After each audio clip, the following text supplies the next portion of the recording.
let's work this one together if you haven't tried it out. So we're dividing x minus 1, that's our divisor, so it goes on the outside, and then we write the dividend inside, x cubed minus x squared minus 2x plus 8. So remember the process: divide, then multiply, subtract, and bring down.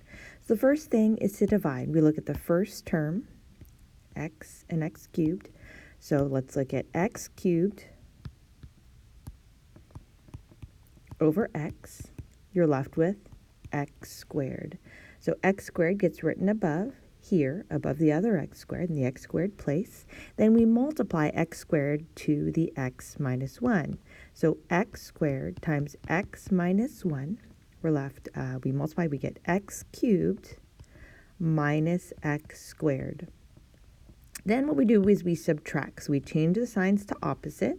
And so in this case, notice that this cancels out, and so does this. We have a 0, so we need to bring down a negative 2x, and then we also have to bring down the positive 8. So because there are two terms here, we also need two terms here where we are dividing.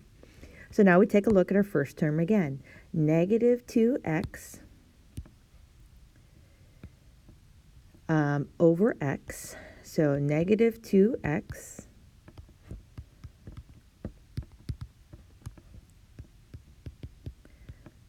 over x, we get a negative 2.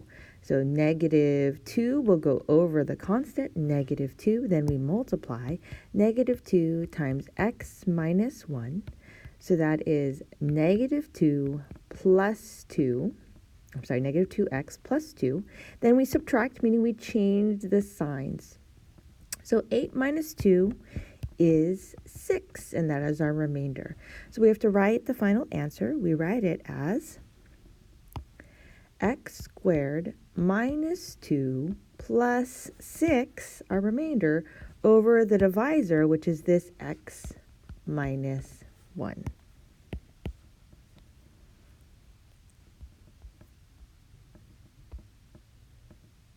So we should always check to make sure that we have no terms missing. So we have x to the fourth, 2x squared minus x and plus 5. So we're missing a 0x cubed.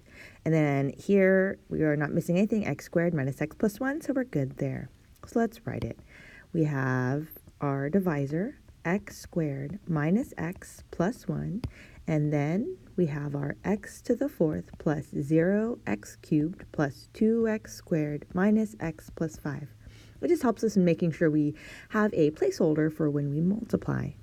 So first step is we're going to divide our first term, x to the fourth, over x squared, and we're left with x squared. And so x squared goes in the x squared place here. Then we multiply. So we're going to multiply that x squared times the divisor, x squared minus x plus 1. And so when we multiply that, we get x to the fourth, so it should always be the same sign and the same exact number, same coefficient, same everything for that first term. So x to the fourth minus x cubed plus x squared. So again, those should always match. Okay, so if they're not matching, then something happened, either when you're multiplying or you forgot a placeholder. The next step is you subtract, so you change all the signs to opposite signs. So that cancels out. We have the 0x cubed plus x cubed. So 0 plus 1, that is just x cubed. And then 2x squared minus 1x squared, that's an x squared. Next up is we bring down the negative x.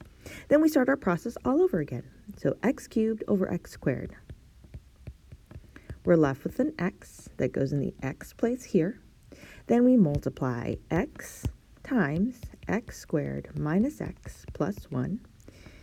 Then that becomes x cubed minus x squared plus x. So always double check that your first term matches exactly with the one above, and it does. So next we subtract. So subtract, we change the signs to opposite. So 1 plus 1, that becomes a 2x squared, and the negative x minus x is a negative 2x. Then we bring down the positive 5. So then we divide one last time. And so let's do 2x squared over x squared. We're left with just a 2, so that goes in the constant place here. Then we multiply 2 times the x squared minus x plus 1. So we have 2x squared minus 2x plus 2, so just distributing. Then we subtract, so we change the signs to opposite, negative, positive, negative. That cancels out. Negative 2 plus 2 is 0. 5 minus 2 is 3, so that's our remainder. Actually, let me write that in a different color. So let's write our quotient. The quotient is the number at the top, so that is x squared plus x plus 2 plus our remainder of 3 over the divisor of x squared minus x plus 1. Okay, and so I know this is really new. Remember that it's just like long division of numbers. So when we divided our number at the beginning in the warm-up, that should really help out. So you divide, multiply. So remember you have to subtract, meaning change all the signs, and then you bring down the next term. You always have to have the same number of terms as you have in your divisor, which is this number here.